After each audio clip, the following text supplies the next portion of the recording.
nesse capítulo a gente ia descobrir que o Art era capaz de fazer bem mais coisas com o seu primeiro legado bestial e ainda por cima poderia ter um novo poder caso ele conseguisse descobrir uma forma de utilizar. Então se você ficou curioso, vem comigo que eu vou te falar sobre tudo isso agora.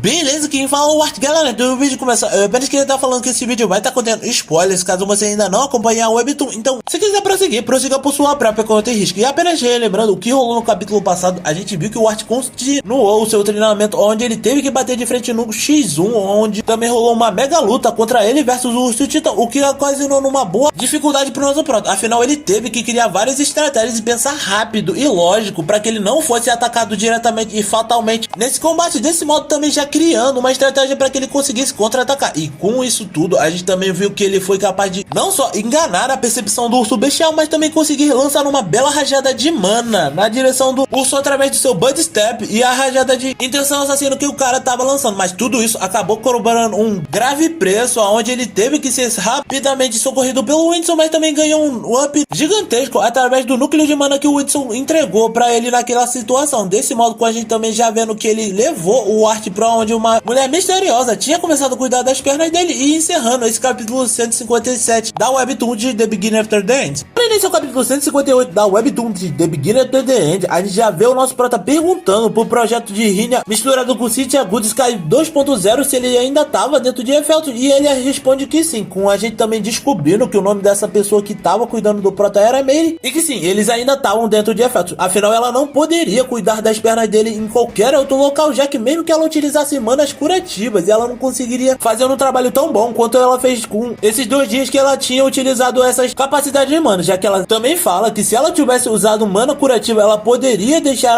as pernas do prota de um jeito bem diferente do que era antigamente, fazendo com que o prota não observasse nada disso e sim se desesperasse pelo fato de ele ter perdido 2 dias inteiros no seu treinamento, coisa que a Renegea manda ele tirar o cavalinho da chuva por falar que ela não ia deixar ele se levantar, pois ela tinha perdido várias horas tentando apenas conseguir botar as pernas do prota em funcionamento novamente, e por isso a maior prioridade dele naquele momento seria descansar para que tudo voltasse ao normal. E com tudo isso em mente, é aí que ele agradece por toda a hospitalidade, coisa que ela já também já dispensa por mera cortesia, mesmo falando que não cuidava de qualquer um naquela situação. E assim como todos os atores que já tinham visto o Art, ela também já estava curiosa para saber como é que seria a pessoa que seria o suposto salvador do mundo naquela situação, só que eu acho que ela nunca esperou que ela fosse conhecer ele nessas circunstâncias. E quando ela sai do local, é aí que a gente vê o nosso prota sentindo várias dores no corpo, o que fez com que ele também pensasse que ele agora podia meditar, pelo menos para tentar acelerar o seu treinamento, para ter mais rapidez. Só que é aí que ele tem uma agradável surpresa, porque quando ele começa a meditar, é aí que ele também percebe que o seu núcleo já estava no estágio prata, além de ele também ativar o Reinhardt, que é a segunda fase do seu legado bestial, para entender como aquela situação teria ficado por completo. E fala que na hora que ele tava bancando o iluminado, é aí que ele percebe que tinham várias partículas roxas, além das partículas de mana normais que ele conseguia enxergar na hora que ativava o seu legado bestial, fazendo com que ele ficasse surpreso ao ter notado tudo isso. E é aí que a gente vê que tudo que ele estava percebendo acabou fazendo com que ele se esgotasse mais rápido do que ele achava. E é aí que também vemos a Miri confirmando uma verdade que ela achava, ou não tinha certeza se era verdade, que era se o prota realmente tinha herdado o Reinhardt, ou o primeiro legado bestial da Sylvia, fazendo com que o prota tentasse entender o que ela estava falando. Mas depois de explicar o tudo que ele precisava saber, falando que o Reinhardt eram basicamente manifestações de todos os poderes que ele explorava quando ativava o legado bestial da Sylvia, é aí que ela também já fala que a íris roxa que ele estava percebendo agora eram íris brilhantes ou pedras roxas brilhantes que tinham sido cravadas no seu corpo de certo modo. E isso era uma coisa que vinha diretamente da linhagem dos Indrath, que era o único clã que possuía esse tipo de habilidade. E isso também fez com que ela ficasse curiosa para saber se o Art era capaz de ver todas as partículas que o Reinhardt mostrava para ele na hora que era ativado. E é aí que a gente também ouve outra explicação falando que o Reinhardt foi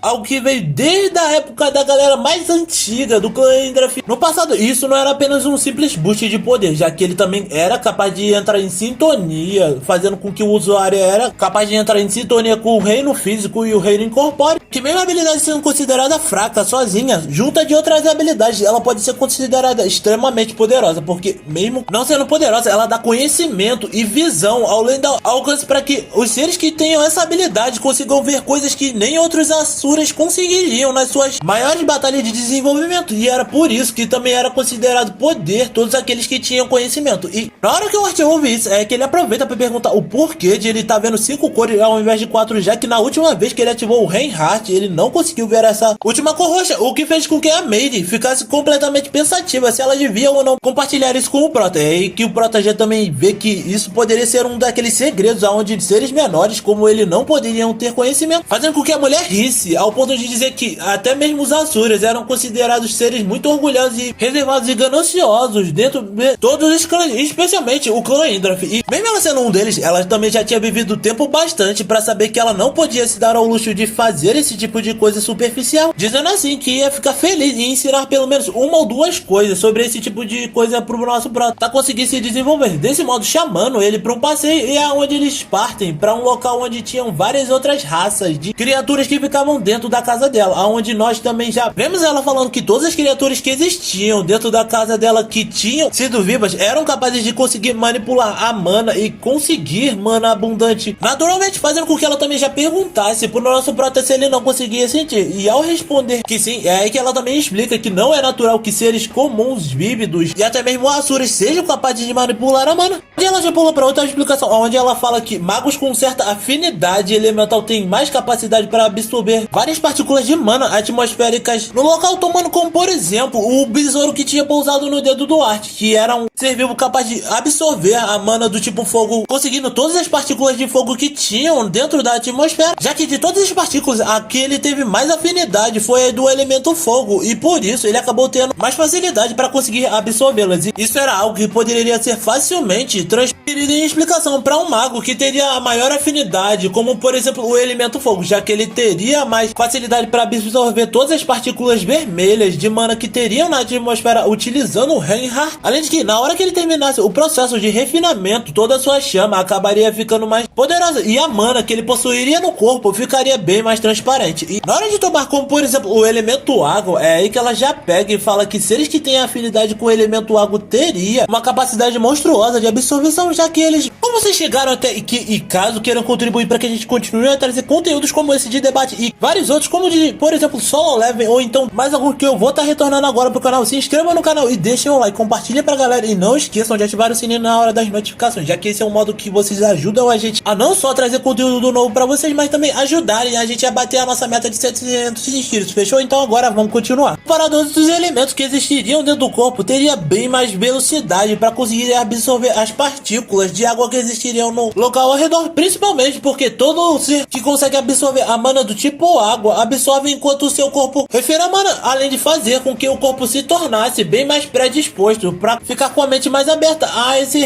elemento em específico. E os magos de fogo teriam que saber como performar uma bola de fogo na hora de disparar, magos de água teriam que ter afinidade em relação à concentração e na hora de imaginar a forma para se preparar, além da densidade e velocidade do disparo para que eles conseguissem executar o ataque. E ainda tendo que lidar com tudo isso, magos de água ainda seriam meio que superiores nessa situação, porque teriam capacidade para conseguir controlar vários orbes de água ou então criar um mundo de água sem nenhum problema, fazendo com que a Mary perguntasse o que o nosso Prota achava sobre tudo isso. E aí que o Art responde falando que tudo isso acontecia por causa da influência sobre o maior elemento que existia dentro do corpo do mago durante tudo isso, como por exemplo no caso do elemento água, onde o mago por causa disso acabava tendo seu processo de refinamento de mana ao mesmo tempo, desse modo fazendo com que ela ficasse bem impressionada na hora de ouvir a resposta. E é por isso que ela também já fala que isso tudo ia depender principalmente do quanto o mago tinha sido exposto a um tal certo elemento específico, pois sem dúvidas ele ganharia uma certa visão durante toda essa meditação, bem na hora que o Art e a Mary chegam num local onde parecia que eles iam tomar chá. E é aí que a gente também já vê que quando eles se sentam, é aí que a Mary já pergunta o que ele sabia sobre o Éter, e o Pro explica falando que ele sabia pouca coisa, já que ele era capaz de manipular por pouco tempo e não era tanta coisa que ele conseguia fazer, o que com certeza não é muita verdade, já que a gente viu que lá no massacre dentro da Academia Shiros, ele fez o Lucas de bagaço em poucos minutos mesmo com esse pouco poder. Mas enfim, depois que a Mary ouve isso aí, é aí que a gente vê que ela fala que o Éter é basicamente um dos poderes fundamentais que é diferente da mana, e isso tudo para que ele pudesse compor todo o mundo. E Depois que ela explica isso, é aí que ela também já fala que todas as entidades que meio que criaram esse mundo eram seres que colocaram o éter para funcionar de uma forma diferente da mana, pois alguns especulavam que o éter era basicamente o que criava ou compunha todo mundo que foi criado, já que enquanto a mana era o que seria preenchido, por exemplo, dentro de um copo de água, o éter seria o recipiente que impediria essa água de vazar. E mesmo assim, a gente vê que o éter seria algo bem difícil de ser manipulado, já que diferente da água, que era bem simples de ser algo controlado através das mãos de um mago, o copo com certeza seria algo que não seria fácil de manipular ao ponto de você conseguir mudar a forma ou conseguir mudar o estado no qual ele se encontrava. E ainda assim, a Mary também explica que nem mesmo o clã Indrath era capaz de conseguir entender completamente como o éter era utilizável ou do que ele seria capaz de fazer totalmente. E era por isso que eles tinham desenvolvido o Reinhardt, para que eles pudessem conseguir ver além da mana o éter, para que eles tivessem um melhor desenvolvimento na hora de manipulá-lo. E mesmo que eles não tivessem todas as habilidades, eles ainda estavam bem melhores dos que seriam apenas seres do reino físico, fazendo com que eles não pudessem sentir o éter nessa situação. Afinal, existem leis que regem esse mundo, fazendo com que, de certo modo, a água fosse mantida dentro do copo, onde o nosso prota, depois de toda essa explicação, finalmente entende que o que ele tinha visto era o éter dentro da atmosfera que ele conseguia acessar através do Reinhardt, ultrapassando meio que os limites desse mundo mais pra frente, já que quanto maior fosse a capacidade do núcleo e do desenvolvimento do seu legado bestial mais rápido, ele conseguiria manipular esse poder, além de também conseguir manipular o éter de uma forma mais desenvolvida, onde ela também já aproveita para falar quais eram os três principais componentes que formavam o éter. E dentre eles existe o Avenio, que é o controle do tempo, o Spatium, que é o controle do espaço, e o Vum Vum, que era meio que o componente que era capaz de manipular a influência sobre todos os outros seres vivos. E em particular também foi o que a Miri utilizou para poder salvar as pernas do Prota, salvando ele de ter que ficar dentro de uma cadeira de rodas pro resto da vida. E ao ter continuado a explicação, é aí que a gente descobre que não importava o quão habilidoso e sortudo uma pessoa fosse, ele teria que materializar o caminho. E isso tudo levaria tempo, até que boa parte da galera Asura descobrisse novas formas de conseguir descobrir quais eram as suas aptidões. E ao tocar nesse assunto, é aí que o Prata tenta descobrir como ele poderia fazer isso. E foi nessa hora que a Miri aproveitou para fazer aquela mega revelação através das suas runas mágicas de Reinhardt, para mostrar pro Prata que ele conseguiria fazer isso através de esse mesmo tipo de habilidade. Desse modo, com a gente encerrando esse capítulo 158 da Webtoon de The Beginning After the End. Então, galera, o que vocês estão achando? Eu já adianto logo mais pra frente que a gente vai ver a Miri treinando o nosso Prota para poder utilizar melhor o Reinhardt de uma maneira meio eficiente. Só que tudo isso vai meio que rolar com uma limitação, já que pelo fato do nosso Prota ser meio que um humano, ele não vai ser capaz de utilizar ele com todo o seu mais extremo poder. Só que ainda assim, ele vai descobrir que a habilidade com a qual ele tem afinidade em relação ao éter é o Spatium, que se eu não tô enganado, e aliás eu vou pedir para vocês me corrigirem aqui nos comentários se eu tiver errado, é a autoridade sobre o tempo. E fora isso, a gente também vai ter o nosso Prota explicando como é que ele foi ficar com as pernas naquele estado, e por causa disso a Rinne também vai falar para ele que ele não vai poder mais utilizar essa técnica, já que caso ele utilize, vai ficar bem pior da vez quando ele lutou contra o Urso Titã. E por causa disso, é aí que ela meio que já vai começar a treinar ele de um certo modo para que ele consiga utilizar o Reinhardt em uma batalha real, mostrando o quão assustadora a Miri pode ser no momento em que ela ativa o seu poder de força do rei, até que o Prota seja levado pelo Winston pro Urid, que é o criador da balada do alvorecer. Só que, claro, para você não perder quando tudo isso acontecer, você tem que estar inscrito no canal, deixar o like, compartilhar pra geral que ainda não conhece ou ainda não deu uma olhadinha na obra. E galera, caso você não queira perder mais outros conteúdos que eu tô lançando atualmente no canal, e aliás, caso você queira, eu vou estar deixando um vídeo final aqui sobre o vídeo que eu lancei ontem e um link aqui na playlist para vocês estarem dando uma olhadinha. Fechou? Então por hoje era isso, galera. Valeu, falou, fui.